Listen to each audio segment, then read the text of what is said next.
Communication is very important to every culture. Ladies and gentlemen, my name is Ifeoma Nabulisa, and I will be telling you the characteristics of communication in my Nigerian culture.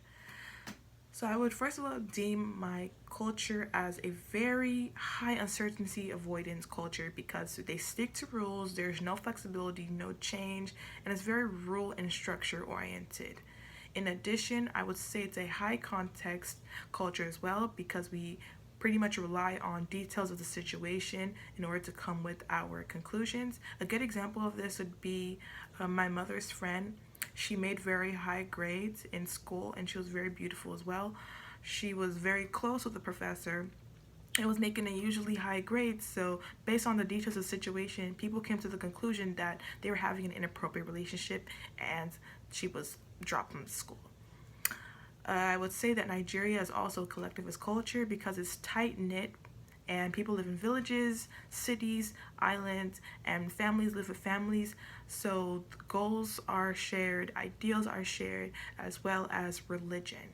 I would also say it's a very masculine culture because gender roles are very established. No one argues with it, everyone goes with it, and just something that is weaved in the culture altogether. Men go to work and women cook and take care of children, just basic as that. I would also say it's a high power distance culture because of the prominent corruption. There's no middle class. The rich know their place, the poor know their place. They make sure not to step on each other's toes because they know that the rich can, pull strings that poor people can't.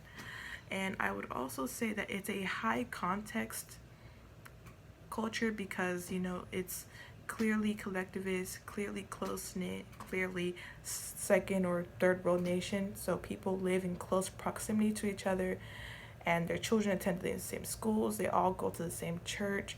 So people will be communicating face to face more often.